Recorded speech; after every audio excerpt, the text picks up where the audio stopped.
আৰু এটা ভাল লগা দিনৰ মুহূৰ্তবোৰ সাঁচি ৰাখিবৰ বাবে আজিৰ ভিডিঅ'টো প্ৰস্তুত কৰিছোঁ আৰু সকলোকে নমস্কাৰ জনাই মোৰ আজিৰ ভিডিঅ'টোলৈ আৰম্ভ কৰিছোঁ। আৰু মই ৰাতিপুৱাই উঠি টমটমত যোৱা ৰাতি যিহেতু বাহঁতৰ ঘৰত আছিলোঁ, বাহঁতৰ ঘৰত ইয়াৰ আগৰ ভিডিঅ'টো দেখাইছিলোঁৱেই যে আমি মাংস ৰান্ধি আছিলোঁ। তো আমি মানে বাহঁতৰ ঘৰত চন্দ্ৰপুৰত গ'লোঁ, কাৰণ তাত মানে আমি মিঠাই লৈছিলোঁ, সেইকাৰণে আৰু তাত গ'লোঁ। তাৰপিছত ভিনদক মোৰ মানুহজনৰ লগত সিহঁতে ৰাতিপুৱাই মানে বস্তুবোৰ লৈ নলবাৰীলৈ গুচি গ'ল। মানে মানুহজনৰ গাড়ীখনত ভিনদ আৰু লগৰ এটা মানে ধনঞ্জয়।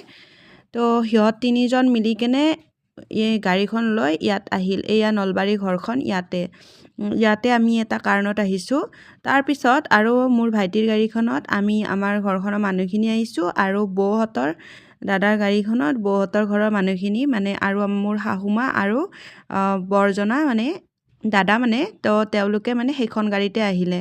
তাৰপিছত ইয়াতে আমি আহি পালোঁ। এইটো মানে কোন জানেনে? মোৰ মানে মোৰ মানুহজনৰ বাৰ মানে গাঁৱৰ ঘৰখন, মানে বাটো এতিয়া ভাড়া ঘৰতে থাকে, তো চানমাৰিতে থাকে, কিন্তু আচল ঘৰখন এইখন হয়।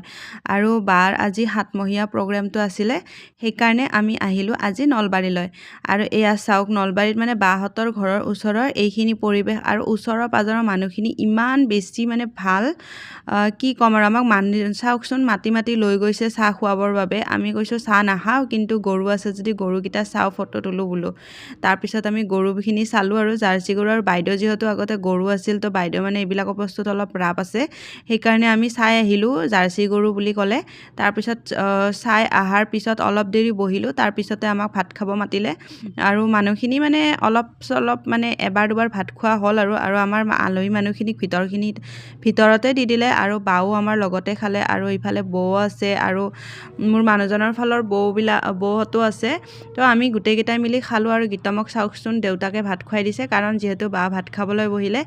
আৰু ইয়াতে ভাতত আমি মাছ লৈ গৈছিলোঁ, আৰু এইখিনি মানে আমি খালোঁ। আৰু তাৰপিছত আমি ওলাই মেলি দিলোঁ।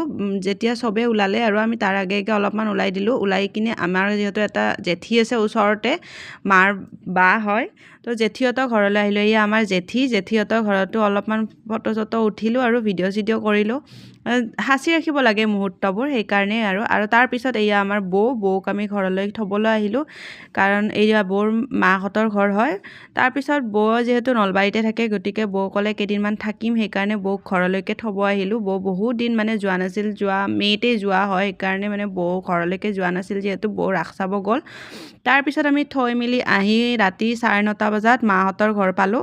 মাহঁতৰ ঘৰত মানুহজন আৰু ভিনদেউ মানে আগতীয়াকৈ আহি ৰেডি হৈ আছিলে, মানে ৰখি আছিলে, কাৰণ সিহঁতৰ হাতত চাবি নাছিল, সেইকাৰণে আহি ইয়াতে আছিল। তাৰপিছত আমাৰ মায়ে এনেকৈ বিচনা পাৰি দিলে। ভিনদেউৰ বহুত ভাগৰ লাগিল, ভিনদেউ আগতীয়াকৈ শুই থাকিল, টোপনিৰ পৰা উঠাই দিলোঁ। তাৰপিছত ভাত খালে। ইয়াতে আমি গাহৰি মাংস আৰু চিকেন, আৰু তাৰপিছত আমি ৰাতি শুই থাকিলোঁ। আৰু চাওকচোন, এনেকৈ গোটেই দিনটোৰ আজি মানে কি কৰিছিলোঁ, অকণমান ভিডিঅ'বোৰ সাঁচি ৰাখি মই এনেকৈ আপলোড কৰি থলোঁ।